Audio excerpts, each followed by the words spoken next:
예, 저희 배달앱 동의 의결 신청 규탄 기자회견을 시작하도록 하겠습니다.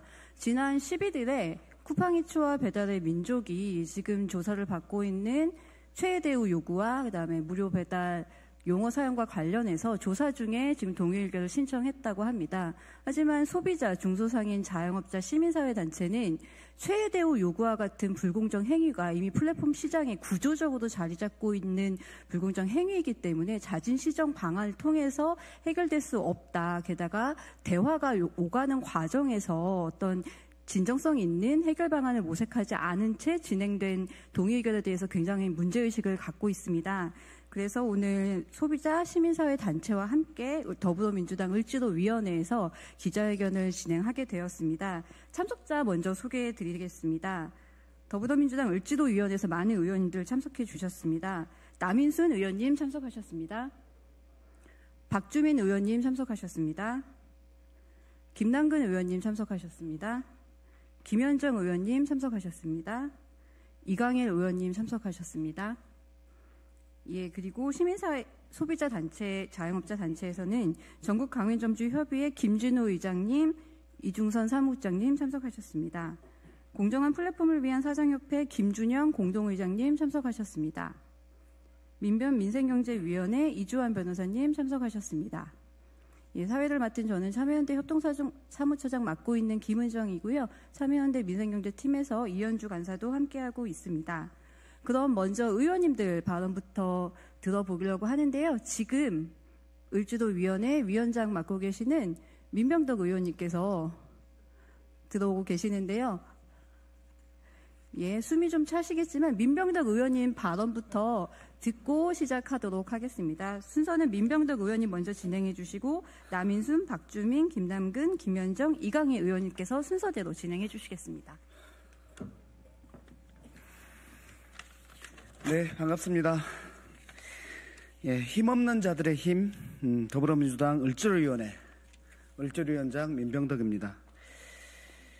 예, 공정위는 반성문으로 면죄부를 주지 말고 제 역할을 다해야 합니다. 공정거래위원회는 시장의 공정성과 정의를 지키기 위해 존재합니다. 그러나 최근 동의 의결의 남발은 공정위가 본연의 책무를 스스로 훼손하고 있음을 보여주고 있습니다. 동의 의결이라는 것은 법 위반 기업이 자구안을 내놓으면 과징금 없이 사건을 종결할 수 있도록 하는 제도입니다. 반성문 한 장으로 법적 책임을 면제받는 셈입니다. 올해만 해도 벌써 엔터 5개사, 카카오, 브로드컴 등 3건의 동의 의결 절차가 있었고요. 구글까지 신청했습니다. 10년 만에 가장 많은 숫자입니다.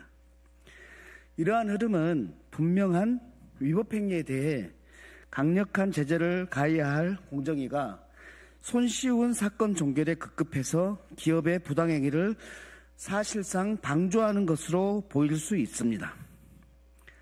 소비자 피해 구제를 위한 유리한 측면도 없지 않습니다. 그런데 실상이 어떻게 진행되는가가 핵심입니다.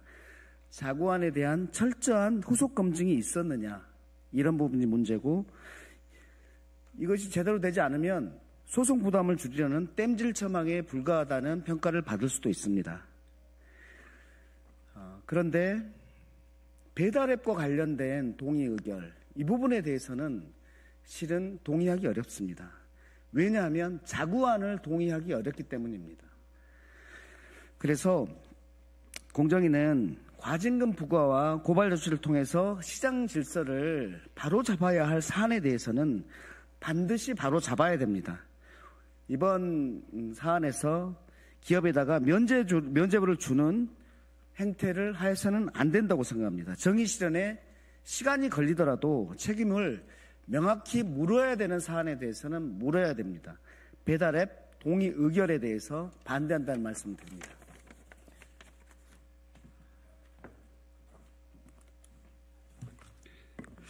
네, 안녕하십니까.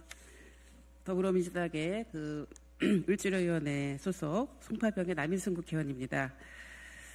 예, 오늘 저희가 이 자리에 서게 된 이유는 무료가 아님에도 불구하고 무료 배달을 내세워서 광고하고 또 실상은 배달비를 자영업자에게 떠넘긴 표시광고법 위반은 그 입점 업체들의 수수료 부담을 사실은 가중을 시켰습니다. 그래서 결국은 음식 가격이 상승이 됐고 국민 가계 부담으로 이어졌기 때문에 이 부분에 대해서 공정거래위원회가 바로 잡으라는 취지로 문제 제기를 했던 것인데, 이제 공정거래위원회의 그 제재가 임박하니까 공정위원회에 그 동의 의결을 신청을 했습니다.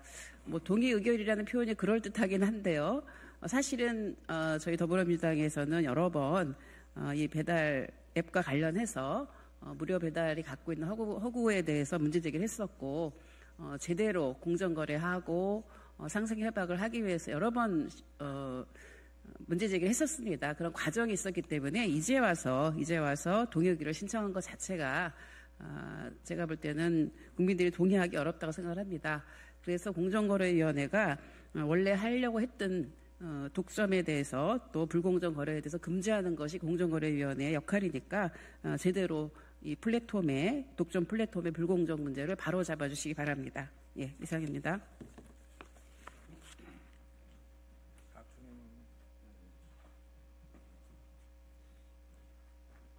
내용은 다 말씀하셔서 전 결의를 좀 밝히는 식으로 말씀드리겠습니다. 다 말씀하셨던 것처럼 피해 당사자인 자영업자 등의 동의를 구하지 않는, 또 동의를 구할 수 없는 동의 의결이라는 건 있을 수 없습니다. 그럼에도 불구하고 공정위가 이것을 근거로 들어서 제대로 된 법 집행을 하지 않는다면 이것은 위법을 오히려 용인한 것이다 라고 생각됩니다. 공정위가 그러지 않기를 간절히 바라면서 만약에 그렇게 했을 경우에 저희들이 필요한 조치들을 해 나가겠다라는 결의를 밝히겠습니다. 이상입니다. 예, 윤석열 정부에서 대기업 프렌들리 정책이라고 하면서 공정거래위원회 시장감시운동, 시장감독 행정들을 축소하도록 했던 것들이 이런 쿠팡이츠나 배민과 같은 대기업들에게 잘못 신호를 줘서 시장 교란 행위를 하거나 불공정 행위를 하더라도 결국은 제재받지 않는다, 이런 신호로 이해를 하고, 사실상 두 회사가 1, 2위의 배달앱 시장을 장악하고 있음에도 불구하고 사실상 담합을 해서 9.8%의 높은 수수료를 받도록 하고, 또 배달 상품에 대해서 그 매장 상품과 달리 가격을 자율적으로 조정하지 못하도록 하는 이제 소위 최대우 행위와 같은 그런 시장 교란 행위들을 하도록 방치를 했던 것입니다.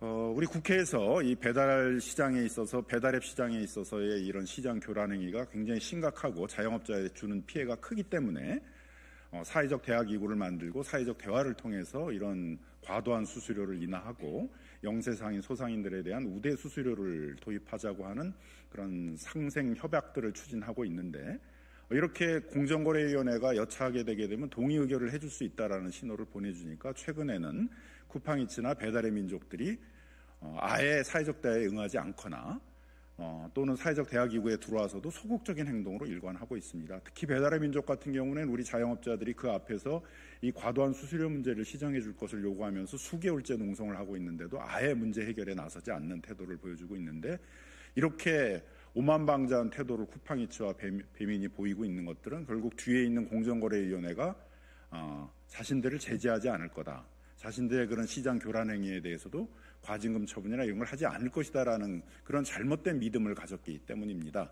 따라서 이 두 회사에 대한 동의 의결은 절대 공정거래위원회에서 받아줘서는 안 되고, 원리원칙대로 시장 교란 행위와 불공정 행위에 대해서 엄하게 처벌하도록 하고, 두 회사는 그런 자영업자들과 사회적 대화기구에 참여해서 이 과도한 수수료 문제를 반드시 해결해야 할 것입니다. 국회는 이것을 잘 감시 감독하도록 하겠습니다.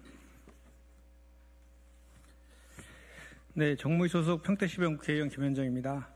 배민 쿠팡이 공정위에 동의 의결을 신청했습니다. 앞에서 말씀 많이 하셨지만 피해자의 동의 없는 동의 의결 제도에는 반대합니다. 그동안 배민과 쿠팡은 최대우 요구, 무료 배달 경쟁, 수수료 인상 등 자영업자들과의 상생을 외면하고 독과점 지위를 바탕으로 갑질을 일삼아 왔습니다. 그동안 자영업자들의 수없는 시정 요구에도 무시와 회피로 일관하다가